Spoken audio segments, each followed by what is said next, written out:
Welcome back to our channel. বন্ধুরা সবাই কেমন আছো? আশা করি সবাই ভালো আছো। তো অনেক দিন পর আর একটা ব্লগ নিয়ে এলাম। তো বাইরে একটু ঘুরতে যাব ভেবেছিলাম, তো সেই ব্লগটাই তোমাদের সাথে শেয়ার করছি।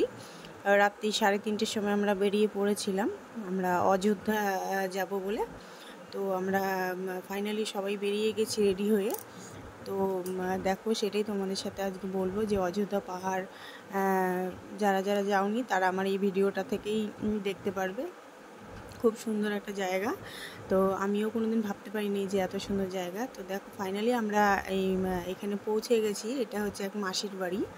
এই মাসির বাড়িতে আমরা ঢুকে তারপরে এখান থেকে জলখাবার সবাই খেয়ে, দেখো একজনের তো পুরো ক্লান্ত হয়ে শুয়েই পড়েছে। আর হচ্ছে এদিকে সব জলখাবার খেয়ে আমরা আবার বেরিয়ে পড়ব অযোধ্যা। তো মাসির বাড়ির থেকে আরও 2 ঘন্টা মতো যেতে হয়।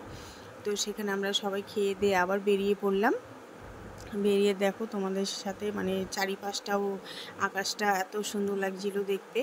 তো চারিপাশটাও তোমাদের সাথে ঘুরে ঘুরে দেখাচ্ছি দেখো।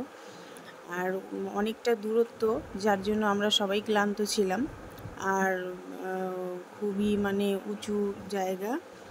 তো মানে কি বলবো, পা হাত পা তো একদম বসে থাকতে থাকতে কোমর টোমর সব ধরেই যায়।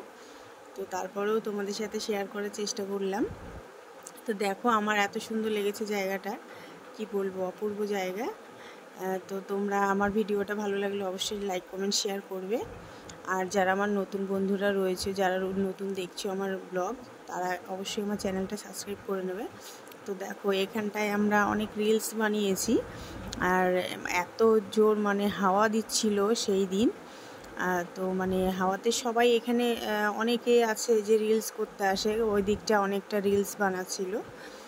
আর আমি এইদিকে শ্যুট করছিলাম, তোমাদের চারিপাশটা দেখাচ্ছিলাম ঘুরে ঘুরে। দেখো চারিপাশটা শ্যুট করছিলাম। তো সেখান থেকে বেরিয়ে যে ঝর্ণাটা আছে সেই ঝর্ণার কাছে আমরা এসেছি।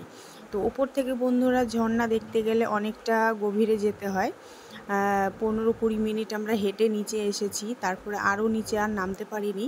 তো সেখান থেকে শ্যুটটা নিই। দেখো কত সুন্দর লাগছে। তো অনেকটা গভীর। তো আমরা এত ক্লান্ত ছিলাম যে পুরো নিচ পর্যন্ত আমরা যেতে পারিনি, মিডিল পয়েন্ট থেকে তোমাদের সাথে শেয়ার করলাম। তো তারপরে আমরা একটা হোটেল বুক করলাম। হোটেলে আমরা একটা রাতে ছিলাম, কারণ পুরো জঙ্গলের ভেতরে একদম উপরে আমরা গেছিলাম। তো সেখানে একটা হোটেল নিই, রাত্রিটা ওখানে থাকি, পরের দিন আবার বেরিয়ে আসি। তো রুম থেকে দেখো, তারপরে ওখানে খাওয়া দাওয়ার অনেক সমস্যা আছে। দেখো এইখানে আমার ছেলে এটা যেহেতু তুলে নিয়েছে, এই দেখো মানে ও চারিদিকটা জঙ্গল, তারপরে আবার মানে পোকামাকড় অনেকেই আছে। এই দেখো যে হোটেলটা আমরা নিয়েছি, হোটেলটা একদম জঙ্গলের পুরো ভেতরেই। আর খাবার দাবার কিন্তু বন্ধুরা যারা যাবে, খাবার দাবার অবশ্যই সঙ্গে নেওয়ার চেষ্টা করবে কিছুটা, কেন খাবার দাবারের খুব প্রবলেম। তো আমরা তো সারাদিন থেকে খাবার দাবার খুঁজে পাইনি, তারপরে একটা জায়গায় অর্ডার দিয়ে করতে হয়েছে। তো তোমরা যদি এরকম আসো তাহলে অবশ্যই বাড়ির থেকে খাবার কিছু বানিয়ে নিয়ে আসবে। তো আমরা সেখান থেকে আবার বেরিয়ে পড়লাম। বেরিয়ে তার সকালবেলায় আমরা সবাই বেরিয়ে গেছি রেডি হয়ে। তো এই দেখো সবাইকে একটু একটু করে তুলে নিয়েছি। আর এই যে সবাই মানে চারিধারটা তোমাদেরকে দেখানোর চেষ্টা করলাম। যে এই দিকটা আবার বেশিরভাগটা খেজুর গাছ আছে, তাল গাছ আছে। আর আকাশটাতে এত সুন্দর লাগছিল দেখতে। আর মাঝপথে আমরা বৃষ্টিও পেয়েছিলাম, যে বৃষ্টিও শুরু হয়েছিল।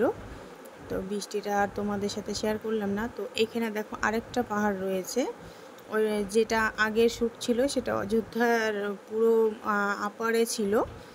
আর এটা হচ্ছে আবার যেটা হচ্ছে নিচে নেমে, যেখানে আমার মাসির বাড়ি বলেছিলাম, মাসির বাড়ির থেকে দিদার বাড়ি আসতে হয়। তো সেখানেই এই পাহাড়টা রয়েছে।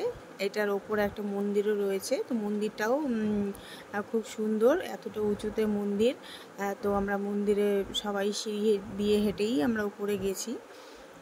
এই দেখো বাইরের থেকে শ্যুটটা নিয়েছি। তো এই দেখো এটাও অনেকটা উঁচু, উঠতে গেলে মানে কতবার যে বসেছি রাস্তায়, সিঁড়িতে উঠে উঠে কিছুটা বসে তারপর আবার উঠেছি এইরকম। এই দেখো এই সেই মন্দির। এই দেখো চারিধারটা তোমাদের দেখাচ্ছি একটু ঘুরে। এখানেও সবাই রিলস বানাচ্ছিল, অনেকে দূর দূর থেকে আসে সব রিলস করতে। তো এই দেখো উপর থেকে তোমাদের পুরোটা দেখাচ্ছি ঘুরে। খুব সুন্দর জায়গা। এই দেখো বন্ধুরা, খুব সুন্দর একটা প্লেস। তো আমিও অনেক আনন্দ করেছি, আমরা সবাই মিলে অনেক আনন্দ করেছি। আর এখানে তোমরা চাইলেও আসতে পারো। তো সবাই ভালো থেকো, বাই বাই।